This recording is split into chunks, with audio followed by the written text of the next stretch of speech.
আজকে এই বইটা নিয়ে বলবো। হিমাদ্রি কিশোর দাশগুপ্তের অনেক বছর আগে একটা কি দুটো গল্প আমি পড়েছিলাম অনেক বছর আগে।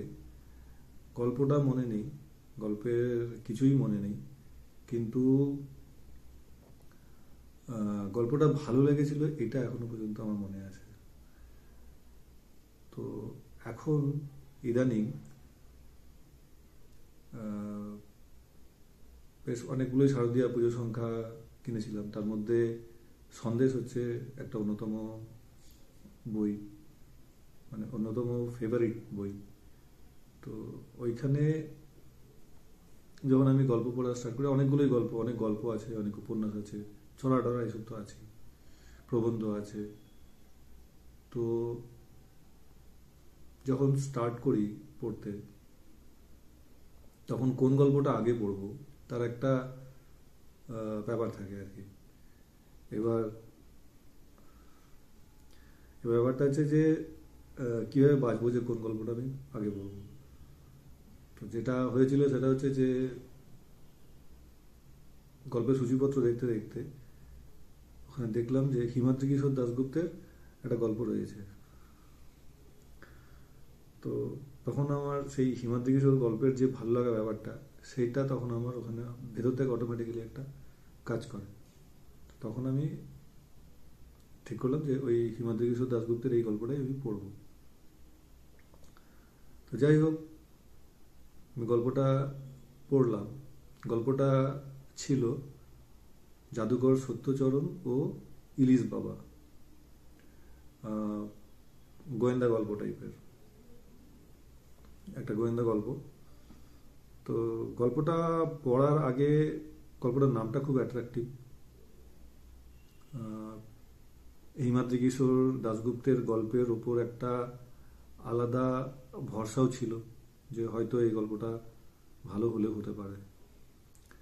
তো গল্পটা পড়তে পড়তে এত ভালো লেগে যায়, পড়তে পড়তে পড়া শেষ করার আগেই গল্পটা মানে খুবই ভালো লাগে, খুবই সুন্দর গল্প।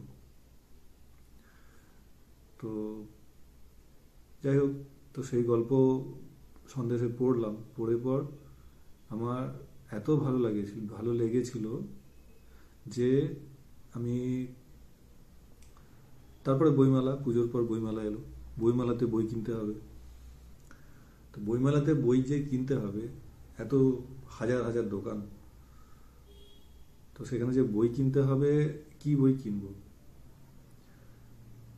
তো বই কি কিনবো সেটার মেন ডিসাইডিং ফ্যাক্টর একটা থাকে, অনেক ডিসাইডিং ফ্যাক্টর থাকে, তার মধ্যে একটা ডিসাইডিং ফ্যাক্টর থাকে যে লেখক, যে লেখকদের গল্প পড়তে আমার ভালো লাগে, সেই লেখকদের যদি কোনো গল্প সমগ্র বা গল্প সংকলন, অনেকগুলো গল্প একসাথে নিয়ে একটা মোটা সংকলন বা যেরকম সংকলন হয় আর কি, পসিবল সংকলন, সেরকম যদি কিছু হয় তো সেটা কিনবো। তো এইটা একটা ব্যাপার থাকে।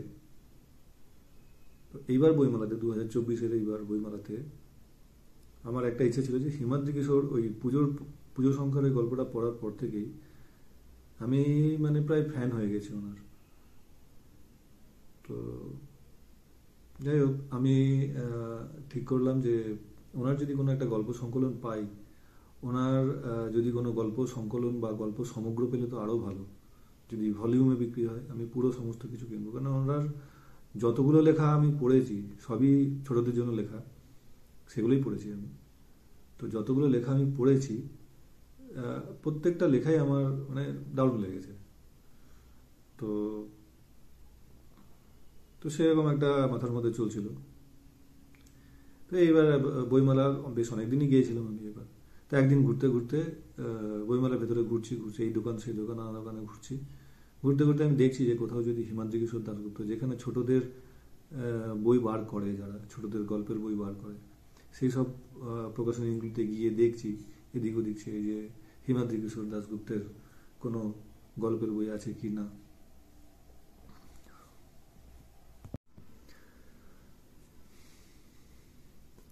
তো এইভাবে ঘুরতে ঘুরতে করুণা প্রকাশনীতে গেলাম। ওখানে গিয়ে দেখছি ওখানে করুণা প্রকাশনী যাওয়ার আরেকটা উদ্দেশ্য ছিল, ওটা প্রি প্ল্যান ছিল, যে সৈয়দ মুস্তাফা সিরাজের একটা গল্প সমগ্র আছে ছোটদের, কিশোর কিশোরী ছোটদের জন্য লেখা গল্প সমগ্র, 4টে কি 5টা ভলিউম আছে। তো ওইটা ওই পুরো ভলিউমটা কেনার ইচ্ছা ছিল, সেটাই ছিল মেন কারণ ওখানে যাওয়ার। তো গেছি, ওখানে গিয়ে দেখলাম, ওটা দেখে নেবার আগে একবার একটু পড়ে দেখি। জাস্ট পড়ে একটু পড়লাম, একটা দুটো 2-3টে লাইন প্রথমে, তারপরে একটু 2-3টে থেকে একটা স্ট্যান্জা পড়লাম। পড়ে পড়ে পড়ে পড়ে আমার ঠিক ঠিক মানে ঠিক মনে হলো না ওই সময়তে যে আমি পুরো ভলিউমটাই এটা নিয়ে নেবো। তো আমি ডিসিশন ক্যান্সেল করলাম ওখানে। তো ঠিক আছে, আর বই দেখছি, আরও দেখতে দেখতে দেখতে এই বইটাতে হঠাৎ করে এই বইটাতে আমার হাত লেগে যায়। তো এটা মানে মানে মানে আমি কিছুটা অবিশ্বাস্য আমার কাছে, যে যে গল্পটা আমার এত ভালো লেগেছে, সেই গল্পটার সিরিজ একটা বইয়ের মধ্যে, সেই গল্পটার আরও 5টা গল্প, সেই গল্পটা আছে প্লাস আরও 5টা গল্প। তো এটা আমার কাছে এটা খুব অবাক করা ব্যাপার লাগে, যে যেটা চাইছিলাম সেটা নয়, যে গল্পটা এত ভালো লেগেছিল সেই গল্প নিয়ে একটা বই, সেই অনেকগুলো সেরকম গল্প নিয়ে, সেই ক্যারেক্টার্সগুলোকে নিয়ে বই।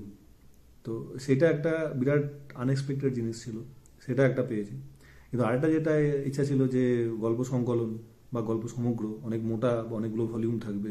হিমাদ্রি কিশোরের গল্প আমার মনে হয় যদ্দূর, যে এখনো পর্যন্ত বেশি পড়িনি, কিন্তু তাতেও মনে হয় যে ওর যা লেখার যা পাওয়ার, তাতে প্রত্যেকটা গল্পই ভালো হবে। জানি না আমি ঠিক হতে পারি, মানে ঠিক প্রতিপন্ন হতে পারি, ভুল প্রতিপন্ন হতে পারে। তো যাই হোক, আমি গল্প সংকলন, গল্প সমগ্র এই সমস্ত কেনার ইচ্ছা ছিল। তো সেটা ওখানে জিজ্ঞেস করলাম, বললো না, আমরা এসব বার করি না। পত্র ভারতী, যারা কিশোর ভারতী বার করে, পত্র ভারতী এরা দিনে হিমাদ্রি কিশোর দাশগুপ্তের বই এরা বার করে। ওখানে আপনি সমস্ত গল্প সংকলন সমগ্র যা চাইছেন ওখানে ওখানে পেতে পারেন, ওরা বার করে। তো যাই হোক, আমি ঠিক করলাম যে তাহলে ওখান থেকেই আমি সমস্ত গল্প সংকলনগুলো কিনবো, গল্প সমগ্রগুলো কিনবো, ভলিউম যা যা পাওয়া যায় কিনবো। তো ইনভেস্টমেন্টটা আমি ওখানেই করব। আর এইখানে অবশ্যই যদি গল্প সমগ্র কিনি, তাহলে সমস্ত গল্পই ওখানে থাকবে। তো মোটামুটি এরকম একটা মাইন্ডসেট করছি। হঠাৎ করে আমার কি মনে হলো, যে যদি না পাই তখন কি হবে? আর তখন যদি এটা হয় যে ওখান থেকে ফিরে এসে আবার এই দোকানটাতে আবার দেখবো, তখন যদি এই বইটা বেরিয়ে যায়, তো সেই ভাবনাটা আসছিল। তো তখন আমি ভাবলাম যা হয় হবে, ওখানে পাবো, না পাই না পাবো। এই বইটা যখন পেয়েছি, একদম ফেভারিট গল্পের সংকলন বলা যেতে পারে, সেই বইটা যখন পেয়েছি, তখন এটা হাতছাড়া করবো না। বইটা দাম হচ্ছে 300 টাকা, 10% অফ পেয়েছি, এর বেশি ওরা দেয়নি। যাই হোক, 6খানা গল্প আছে। একখানা গল্প আমি এখনো পড়িনি, যদিও একখানা গল্প আগে পড়া ছিল পুজো সংখ্যাতে। তো এই হচ্ছে ব্যাপার। বইটা তো আমি কিনলাম, এরপরে এই বইটা কিনেই আমি শটাং চলে যাই পত্রভারতীতে, যে এটার কোনো আছে কিনা, যেটা চাইছিলাম। তো ওখানে তো খুব ভিড়, লাইন পড়েছে। যাই হোক, গিয়ে যখন পৌঁছালাম ওখানে, তো ওখানে দেখলাম যে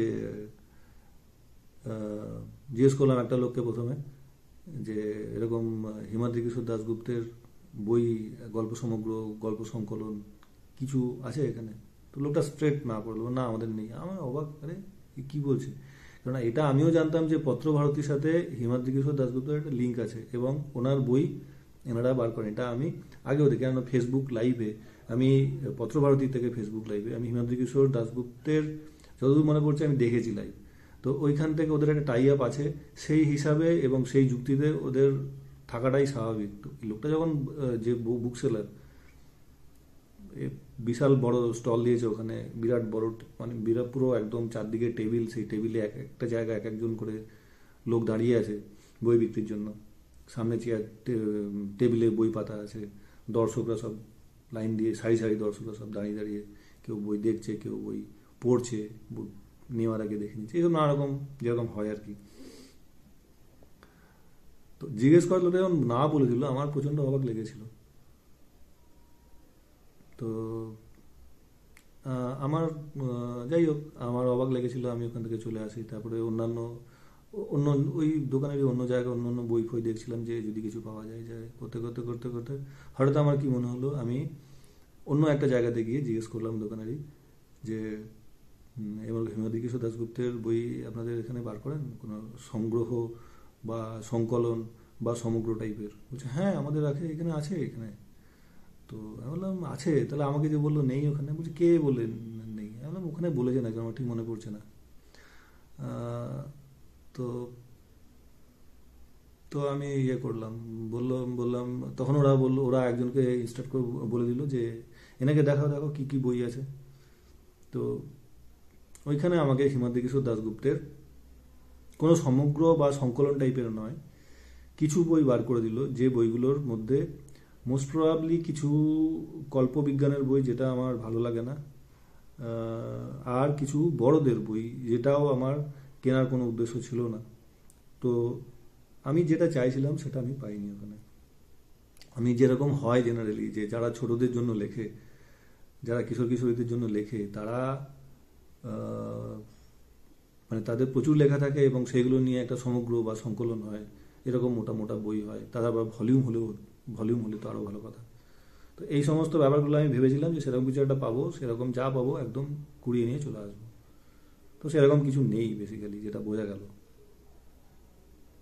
তো তখন আমার মনে হলো যে ভাগ্যিস আমি এই বইটা আমি ভাগ্যিস কিনেছিলাম, এই বইটা কিনেছিলাম, ভাগ্যিস আমি এই বইটা কিনে নিয়েছি। সেই সময় তো আমার মনে হলো এই বইটা আমি ভাগ্যিস কিনে নিয়েছি, সেই জন্য, না হলে এই তো অবস্থা। যাই হোক, তো বইটা কিনে আমি খুব হ্যাপি। ওখান থেকে পত্রবাড়ি থেকে বেরিয়ে এলাম, বেরিয়ে আরও দু চারটে দোকানে ঘুরে টুরে তারপর বাড়ি চলে এসেছিলাম। তো এই হচ্ছে এই বইটা কেনার গল্প, গল্প গল্পের গল্পের বই কেনার গল্প।